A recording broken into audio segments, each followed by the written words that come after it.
Oh, hello. I didn't notice that you'd come in. I was just helping myself to some friendly spirits.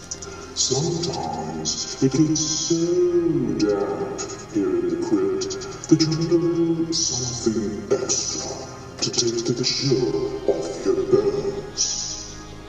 This is my last bottle, though, sad to say. The traveling salesman, who was also a most entertaining performer, has stopped coming around. Well, regardless, welcome back to the crypt for another round of Tales of Darkness. Tonight, we'll hear a tale that might sound familiar to you, but you might be surprised to hear the original story where a very famous author got his inspiration.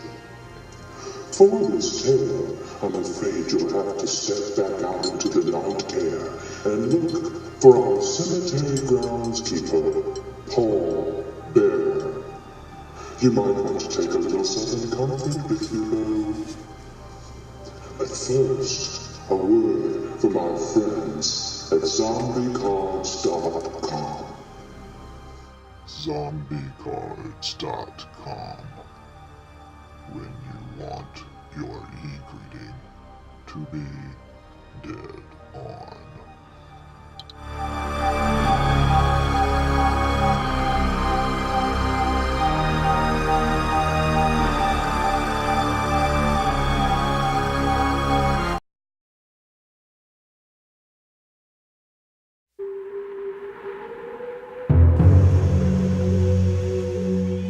In the days after the Civil War, it wasn't uncommon for men to make a living going from town to town, entertaining the villagers with stories and songs, and often they sold some sort of liquor under the guise of it being a wonderful healing tonic.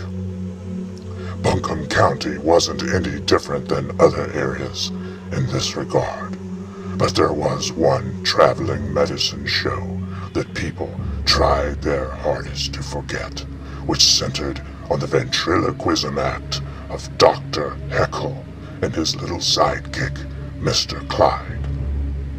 Perhaps you've heard of a story with a similar title by a man named Mr. Stevenson. But I believe the famous tale of Jekyll and Hyde, with its focus on the darkest parts of the human psyche, had its roots in the mountains of North Carolina. Mr. Stevenson had to clean up the tale a bit, though, before it was suitable for his genteel audiences. I, on the other hand, harbor no such reservations. No one knows what the traveling snake oil salesman's real name was, but it is likely he got his name from the jibes he always took from his audience for his corny jokes. After a few bottles of Heckle's feel-good elixir were purchased and passed around, Dr. Heckle's jokes got funnier, and people generally liked his show. A disturbing pattern emerged for anyone who followed Dr. Heckle from town to town, however.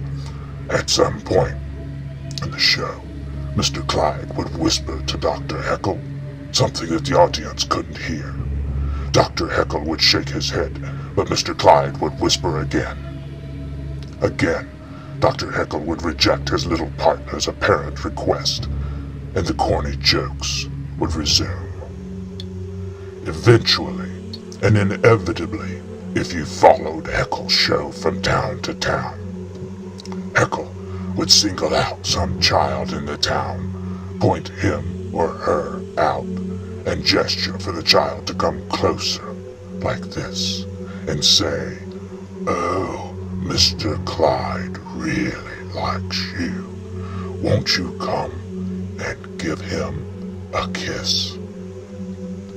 Whether the child agreed or not, the reaction was always huge laughter, and the show would wind down as Dr. Heckle pitched his infamous tonic.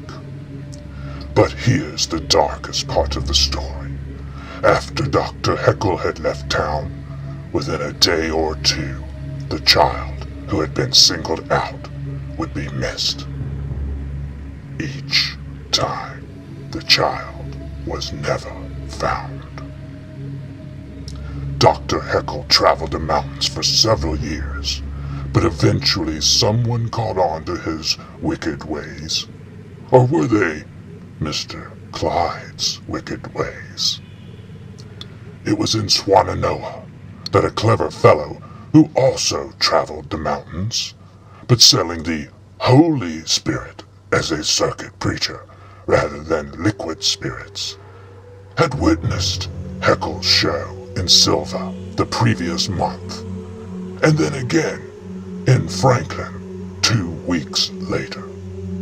He put 2 and 2 together. At the Swannanoa show, when the time came for Mr. Clyde to whisper in Dr. Heckle's ear, Heckle refused, as always. But when Heckle invited little Bonnie Tatum to come up and kiss him, our local hero held her by the shoulders and kept her from approaching Dr. Heckle's makeshift stage, staring the fiend directly in the eye, and said, "I don't think Mr. Clyde really wants Bonnie at all. Isn't that right, Dr. Heckle?" Dr. Heckle paled visibly, and instead of launching into his usual sales pitch, he packed his goods, hopped up on the seat of his wagon, and left the valley. Or did he? That night, Bonnie's mother said she heard a commotion right outside their farmhouse.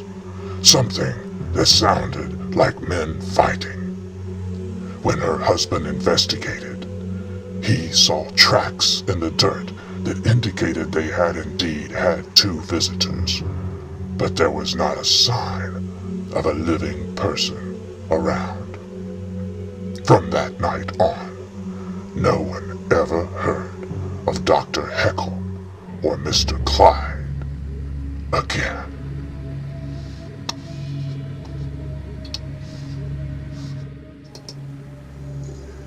Well, I guess that might explain what happened to the supplier of my special feel-good elixir.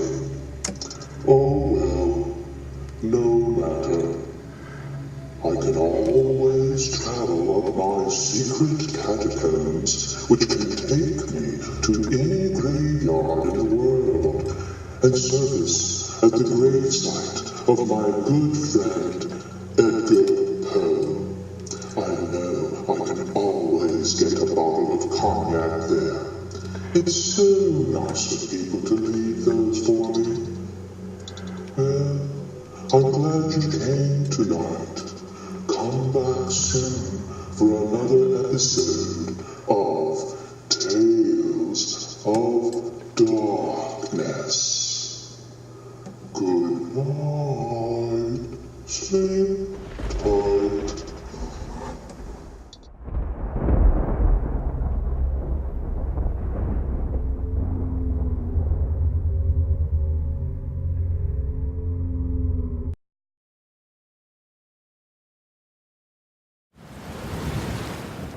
Dr. Feelgood? Really?